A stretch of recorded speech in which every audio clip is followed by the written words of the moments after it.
இன்று முதல் மாண்புமிகு முதலமைச்சரை பார்த்த பிறகு ஏற்பட்டு இருக்கிற நம்பிக்கை, மக்கள் மத்தியிலே நாங்கள் சென்று சுற்றுப்பயணம் செய்திருக்கிற நம்பிக்கையின் அடிப்படையில் வெல்லுவோம் 234, படைப்போம் வரலாறு. 3 தொகுதி எனது, செஞ்சி, மயிலம், திண்டிவனம் 3 தொகுதியும் அமோக வெற்றி பெறும். அது சிஎம்னுடைய சாதனைகள் எல்லார் இல்லத்துக்கும் சென்று இருக்கிறது, எல்லார் உள்ளத்திலும் பதிஞ்சிருக்கு. சின்னஞ்சிறு புள்ள 5 வயசு குழந்தை காலை சிற்றுண்டி சாப்பிட்றதுலேருந்து வயதான தாத்தா பாட்டி முதல் கொண்டு கடைசி வரைக்கும் செல்லுது.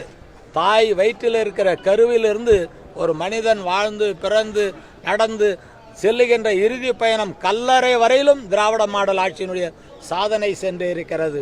இது சாதனை நாயகர், திராவிட நாயகர் முத்துவேல் கருணாநிதி ஸ்டாலினுக்கு 2026 அமோக வெற்றி.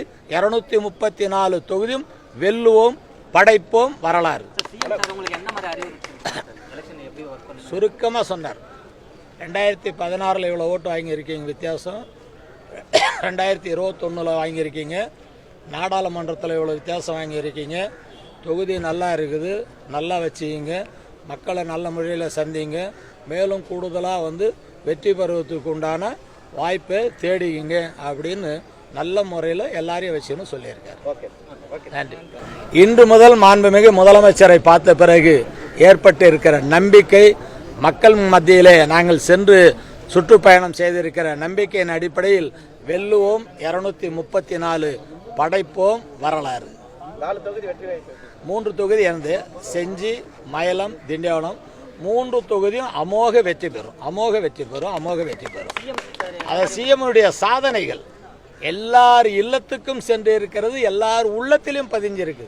சின்னஞ்சிறு புள்ள 5 வயசு குழந்தை காலை சிற்றுண்டி சாப்பிட்றதுலேருந்து வயதான தாத்தா பாட்டி முதல் கொண்டு கடைசி வரைக்கும் செல்லுது.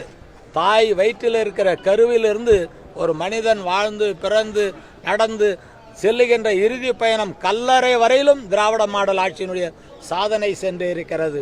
இது சாதனை நாயகர், திராவிட நாயகர் முத்துவேல் கருணாநிதி ஸ்டாலினுக்கு 2026 அமோக வெற்றி. 234 தொகுதியும் வெல்லுவோம், படைப்போம் வரலாறு. சுருக்கமாக சொன்னார்.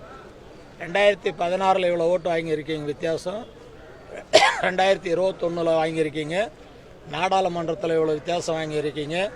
தொகுதி நல்லா இருக்குது, நல்லா வச்சுக்கிங்க, மக்களை நல்ல முறையில் சந்திங்க, மேலும் கூடுதலாக வெற்றி பெறுவதற்கு உண்டான வாய்ப்பை தேடிக்கிங்க அப்படின்னு நல்ல முறையில் எல்லாரையும் வச்சுன்னு சொல்லியிருக்காரு. நன்றி.